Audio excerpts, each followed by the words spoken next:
दिग्विजय सिंह के बयान ने कांग्रेस की मुश्किलें बढ़ा दी हैं।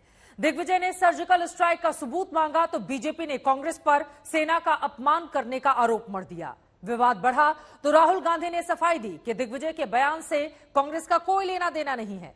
सवाल ये उठ रहे हैं कि भारत जोड़ो यात्रा से जो माइलेज कांग्रेस लेने की कोशिश कर रही थी, सिर्फ एक बयान ने क्या उसे नुकसान पहुंचा दिया है। सर्जिकल स्ट्राइक की बात करते हैं, लेकिन प्रमाण कुछ नहीं। कांग्रेस पार्टी आतंकवाद के ऊपर अपने रुख को स्पष्ट करे। ये आतंकवाद भारतीय संविधान एक बयान सियासत में हंगामा मचा सकता है, पार्टी को बगले झांकने पर मजबूर कर सकता है, आक्रामक राजनीति को बैकफुट पर ला सकता है। एक बयान, ऐसा ही बयान था कांग्रेस के दिग्गज नेता दिग्विजय सिंह का। सर्जिकल स्ट्राइक की बात करते हैं कि हमने इतने लोग मार गिराए, लेकिन प्रमाण कुछ नहीं। केवल झूठ का पुलंदा से ये राज कर रहे हैं। जयराम रमेश ने तब भी दिग्विजय सिंह को रोकने की कोशिश की थी, मगर तीर कमान से और बात जुबान से निकली तो समझो निकली, और ऐसी निकली कि कांग्रेस को सूझा ही नहीं कि कन्याकुमारी से कश्मीर तक जो मेहनत करते आए उस पर क्या एक बयान पानी फेर देगा। इसीलिए राहुल गांधी सामने आए, बोले दिग्विजय का बयान उनका निजी बयान है, सेना कुछ करे तो सबूत मांगने की जरूरत नहीं है। लगे हाथ बीजेपी ने भी पूछ लिया कि ये वाला तो ठीक है, लेकिन सेना पर दिए गए राहुल के बाकी बयानों का क्या, उसे भी वापस लेंगे कि नहीं। जो दिग्विजय सिंह जी ने कहा उससे मैं बिल्कुल अग्री नहीं करता हूं। हमारी आर्मी पर हमारा पूरा ट्रस्ट है। अगर आर्मी कुछ करे, सबूत देने की कोई जरूरत नहीं है। तो मैं पर्सनली उनके स्टेटमेंट से कंप्लीटली डिसएग्री करता हूं। गलवान पर सेना के बारे में बड़े ही अपमानजनक शब्दों का प्रयोग किसने किया था कि भारतीय सेना पिट गई वहां पर? ये है कौन मिस्टर दिग्विजय सिंह? बाटला हाउस पे सवाल, ओसामा जी, जाकिर नायक शांति के दूत, पहले भी सर्जिकल स्ट्राइक, राहुल गांधी ने सबूत मांगा था 19 के चुनाव में, तो आप सब देखा है आपने। लेकिन भारत को कमजोर करने की ये आपकी बार बार प्रक्रिया कब तक चलेगी राहुल गांधी? राहुल गांधी के अलावा जयराम रमेश ने कांग्रेस की ओर से आधिकारिक बयान जारी किया और लिखा, दिग्विजय सिंह ने जो कहा वो उनका अपना बयान है और उसका कांग्रेस के स्टैंड से कोई लेना देना नहीं है। 2014 से पहले भी यूपीए सरकार ने सर्जिकल स्ट्राइक किए हैं।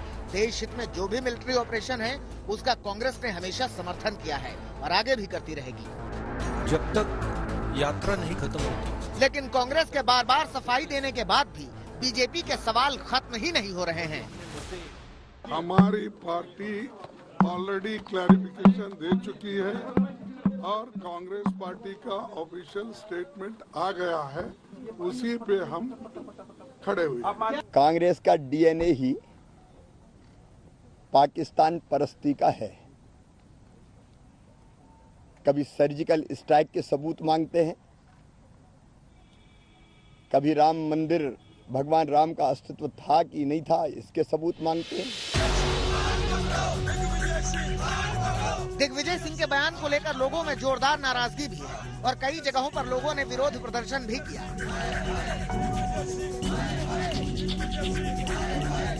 उधर बीजेपी सवाल कर रही है कि आतंकवाद के मसले पर कांग्रेस अपना स्टैंड साफ क्यों नहीं कर रही।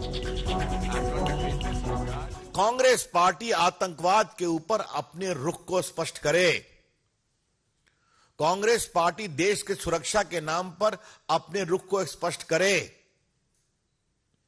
आज सेना के बड़े बड़े अफसर, जिसमें बहुत लोग उनके कुछ स्पेशल सेल्स के हेड भी रहे हैं, वो भी सवाल खड़े कर रहे हैं ना कि हमें सेना के इंस्टीट्यूशनल रिस्पेक्ट को कॉम्प्रोमाइज नहीं करना चाहिए। बिल्कुल सही बोलते हैं वो।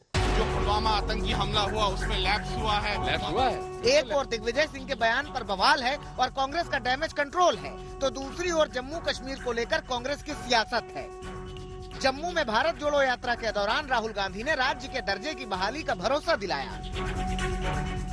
आपका हक पूरा का पूरा हक इन्होंने छीन लिया। एकदम कांग्रेस पार्टी पूरा समर्थन, आपको जो आपका स्टेटहुड है उसको रीइंस्टेट करने में पूरा हम दम लगा देंगे। जम्मू कश्मीर में स्टेटहुड का मुद्दा है और हमारी व्यू है कि जल्दी से जल्दी स्टेटहुड आपको मिलना चाहिए और आपकी जो असेंबली है एक बार फिर चालू होनी चाहिए। जो आपका लोकतांत्रिक सिस्टम है वो एक बार फिर वाइब्रेंट होना चाहिए। दिग्विजय सिंह ने कांग्रेस की मुश्किलें बढ़ा दी हैं। पार्टी को लग रहा था कि भारत जोड़ो यात्रा से फायदा होगा, लेकिन इस यात्रा के संयोजक ने ही ऐसे सवाल पूछ लिए कि फायदे से ज्यादा नुकसान नजर आ रहा है। महज 6 दिनों बाद भारत जोड़ो यात्रा का समापन होना है, जिसमें दूसरी विपक्षी पार्टियों को भी न्योता दिया गया है। देखने वाली बात होगी कि सर्जिकल स्ट्राइक पर सवाल के बाद अब कौन कौन आता है। जम्मू से सुनील जी भट्ट के साथ आज तक ब्यूरो।